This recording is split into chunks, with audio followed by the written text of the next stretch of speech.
After making her return to WWE for the first time in over a decade, Friday night on SmackDown, AJ Lee reportedly has signed a multi-year, full-time WWE contract. We've got all of the details on that. Plus, Chris Jericho comments publicly on the possibility of a WWE return as his AEW contract is set to expire. All this and more in this news update.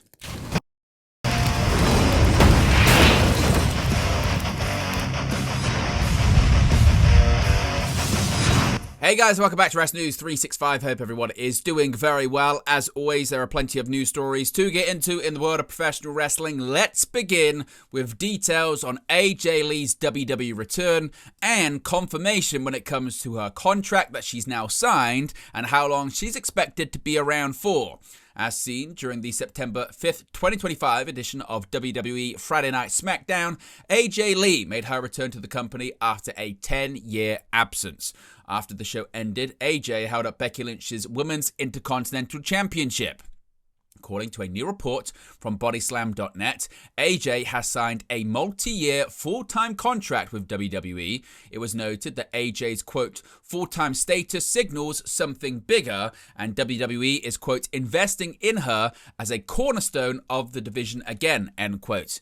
Now, Triple H uploaded a video of AJ signing her new WWE contract. As previously noted, Seth Rollins and Becky Lynch versus CM Punk and AJ Lee is expected for the upcoming WrestlePalooza PLE, WWE's first PLE since moving from Peacock to ESPN. Now, as far as her next appearance for WWE, it looks like we're not going to have to wait long to see the former WWE Divas Champion on our screens once more. WWE's plans for AJ Lee's next appearance for the company have been revealed following the former Divas Champion's return on SmackDown. Of course, as I mentioned, the show ended with AJ Lee making her long-awaited comeback, attacking Women's Intercontinental Champion Becky Lynch and standing tall in the ring with her husband CM Punk. Amid speculation about her next move, we now know when she will next be seen on WWE TV. Per PW Insider, AJ has officially signed to return to WWE. The report noted that the word at Friday's SmackDown taping was that AJ Lee will appear on the September 8th WWE Monday Night Raw on Netflix to, quote, seal the deal, end quote, and set up her and CM Punk's WrestlePalooza match against the World Heavyweight Champion Seth Rollins and the Women's Intercontinental Champion Becky Lynch. So it looks like we're going to see AJ next on Raw on Monday. Of course, if we get any more confirmation on that, we'll let you know in an upcoming news video. Now, before we get to the next news story, a reminder, this video is brought to you in collaboration with all of our great affiliates. You can find out all the information on them in the video description as well as the comment section. They'll be in the pinned comment right there. Also, you'll see them throughout the video on the sidebar where you can scan QR codes and visit their respective websites. You can get yourself some great products. You can save yourself some money whilst doing it, and you can find another way to support the channel. Your support, as always, is really appreciated. Now, let's talk about Chris Jericho. We were talking about AJ Lee's return to WWE. Could Chris Jericho be next? Chris Jericho has commented on the rumors that he could potentially be headed back to WWE. Speaking to Daily Mail at Halloween Horror Nights, Jericho was asked about a potential return to WWE. He said, quote, the best thing that can happen to wrestling is AEW, and the fact there are two huge promotions that you can choose from just makes it better for the guys, makes it better for the fans and everybody in between. I'm not going anywhere for a long while. I'm still with AEW right now. Would I go back to WWE? I wouldn't be opposed to it. We just have to wait and see what happens. The best thing that can happen is to have two great teams that you can play for, and that just makes everything bigger and more exciting, Jericho said. Of course, the first ever AEW World Champion Jericho has been off AEW television since the April 9th episode of AEW Dynamite, when he expressed his disappointment in Brian Keith and Big Bill of the Learning Tree seemingly disbanding the faction at that time.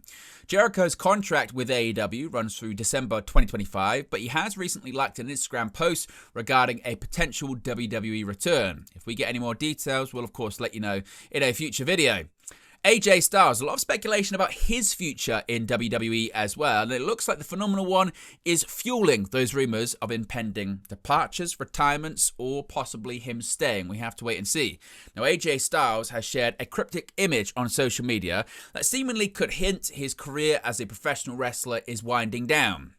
Styles recently posted a photo on social media showing an hourglass with a fading image of his P1 logo inside that appears to be turning to dust at the bottom of the hourglass. There is no caption on this photo. You can see the photo right next to me on the screen just there.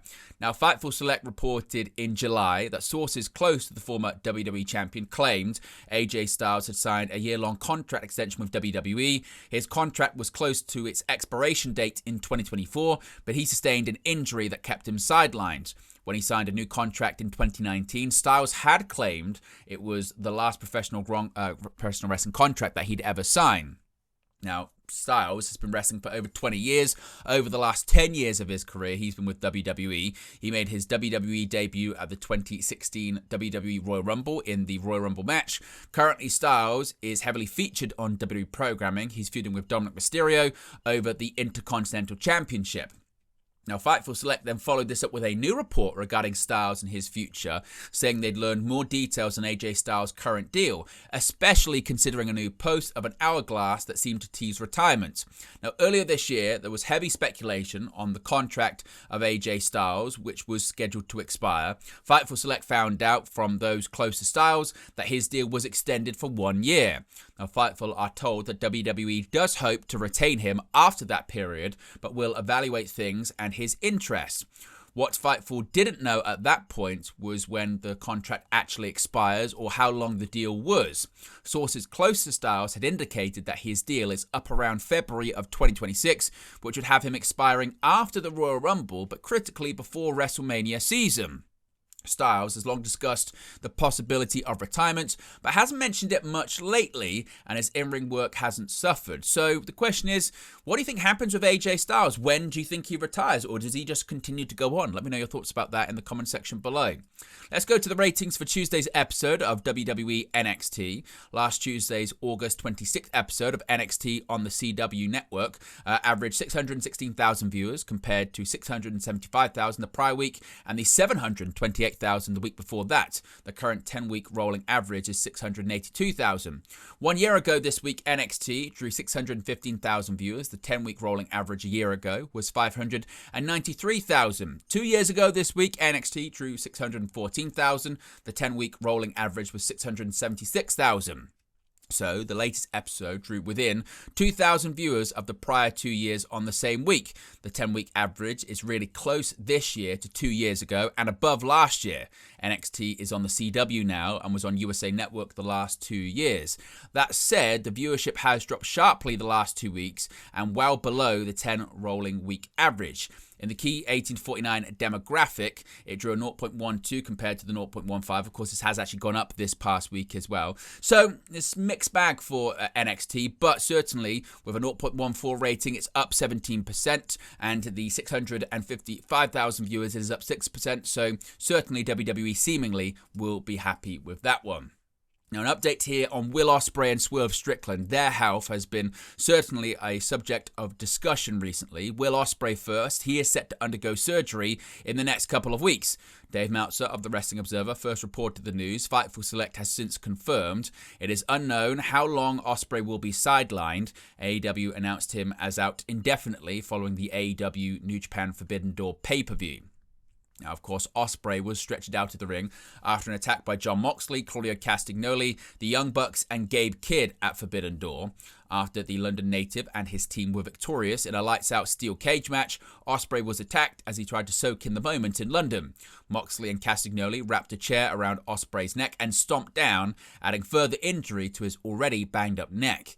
Ospreay teamed with Hiroshi Tanahashi, Kenny Omega, Kota Ibushi, and Darby Allin to defeat Moxley, Castagnoli, Kidd, and the Bucks in a lights-out steel cage match at Forbidden Door. Of course, ahead of the pay-per-view, he had opened up regarding his neck issues, saying he was told they couldn't get worse by wrestling, but admitted that he does need to get it corrected, which it looks like he is going to do soon.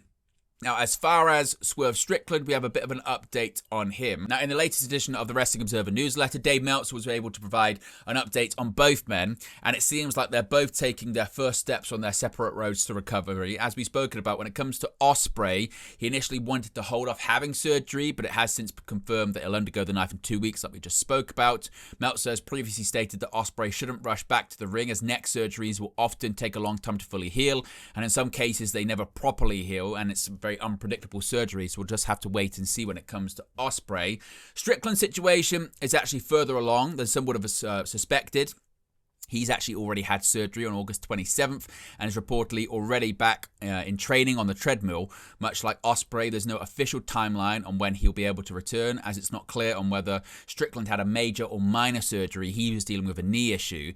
If the procedure was only minor, Strickland could be back in 2 to 3 months, while a major procedure would keep him out of action for at least 6 months. But regardless of the severity of Strickland's surgery, AEW will try and keep his road to recovery under wraps in order for his potential return to be a surprise. Now, let's go over to AAA and talk about the new creative team implemented by the company's new owners, WWE. WWE announced its purchase of Lucha Libre AAA worldwide during the pre-show of WrestleMania 41 back in April. And now, reports of how AAA's creative team will be structured have emerged ahead of Worlds Collide on September 12th in Las Vegas. Paul Triple H Levesque is set to lead the charge of the promotion's creative, and Dave Meltzer reported the names of Levesque's help on the team, as well as AAA's key producers in the latest Wrestling Observer newsletter. Jeremy Borash, The Undertaker, Conan, Dorian Roldan are set to be Levesque's main creative help, according to Meltzer. The key producers he named included Matt Bloom, Pete Dunne, Chavo Guerrero Jr., Moody Jack, Savio Vega, Lince Dorado, and one other person Meltzer didn't know the name of. He noted that Shawn Michaels has some input and has been at AAA shows, but he remains mainly invested in WWE NXT. He noted that of those names, the only experience in Mexico are Conan and Roldan.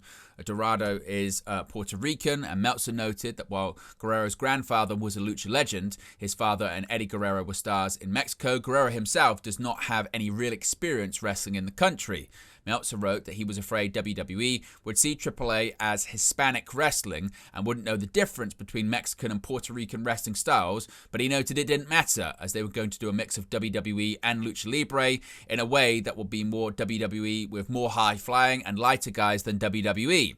He said the booking philosophy will be more focused on championships and show-to-show booking. He reported the goal is to sell media rights deals to Spanish-language broadcasters in the United States. WWE will also reportedly start Lucha podcasts. An interesting update here on Matt Sydal. Yes, the AEW talent we haven't seen in a very long time. While it wasn't in an AEW ring, current roster member Matt Sydal quietly returned to action over the summer for the first time since May 2024, something that seems impossible in today's social media age.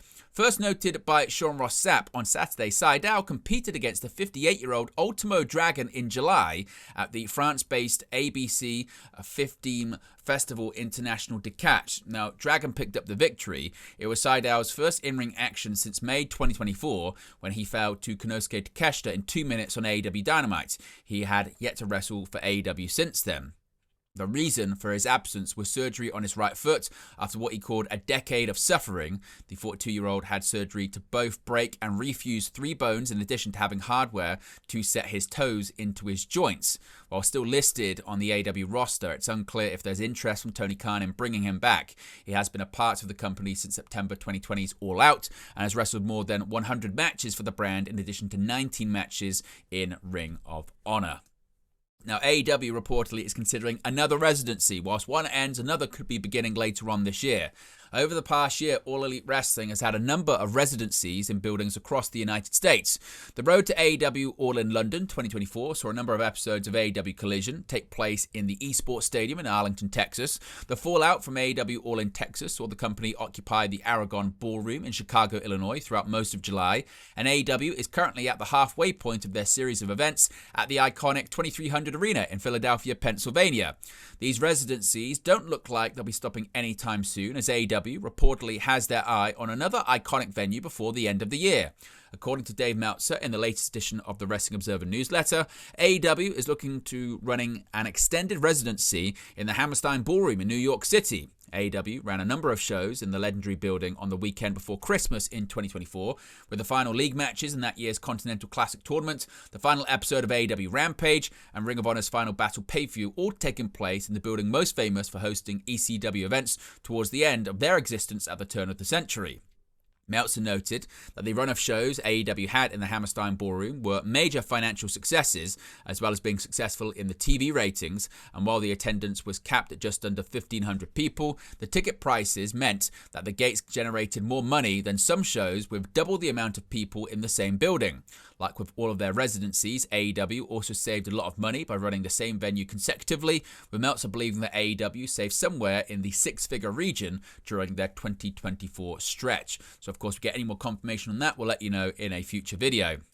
Now, an update here on Clon making his way to AEW. During a recent episode of AEW Collision, a video package played teasing the introduction of a luchador known as Clon to serve as a rival to Hologram. It's since been reported that Clon will be portrayed by former AAA star Arez, whose real name is Jonathan Barragan. According to Friday's Wrestling Observer newsletter, the character's debut was moved up after WWE expressed interest in bringing him in. Dave Meltzer wrote that Barragan contacted AEW to let them know he received an offer from WWE. He reportedly relayed that if the company didn't bring him in soon, he'd sign with the competition, and now he looks to be making his official debut in the near future. The report also noted that AEW's offer was a better one than the WWE offer that had been made to Barragan. Additionally, Khan was said to have this idea for well over a year, with the intent of building up Hologram and then introducing his rival. Meltzer compared the idea to the Tiger Mask and Black Tiger storyline in New Japan Pro Wrestling, or Octagon and Pentagon in AAA. Hologram, previously known as Aramis, had a heated rivalry with Arez during their time together in AAA. It seems Khan is looking to recreate their dynamic in his promotion. Since Hologram was introduced in July of last year, he hasn't taken a loss of any kind in AEW, giving him the best streak in the company. As for Clon, he is yet to make an in-person appearance, but it seems likely to happen in the very near future. And finally, an update when it comes to an upcoming UFC show that's going to be taking place at the White House. Now, a new report states that the upcoming UFC event at the White House will no longer occur on the 250th Independence Day. Instead, it will take place in June of 2026. On July 4th, a UFC representative confirmed that the company will hold an event at the White House during the 2026 Independence Day celebrations. The event would mark the 250th anniversary of the United States. Although plans for the event remain in place, a new report from the Wall Street Journal states it is now scheduled for June 2026 instead of on Independence Day itself. The change is reportedly due to the number of events planned to celebrate America's 250th birthday. There are also plans for the UFC to have a significant presence in the nation's capital ahead of the event. There will reportedly be several days of fan activities in the National Mall, including autograph sessions and punching bags for attendees and tourists to test their skills. Those familiar with the discussions indicate that fighter weigh-ins and press conferences are planned for the steps of the Lincoln Memorial. However, it's noted that these plans are still in early development and could change in the months ahead. According to the report, President Donald Trump's daughter, Ivanka Trump, is set to be involved in the planning of the event. She is a UFC fan, said to be close to Dana White, practices Brazilian Jiu-Jitsu.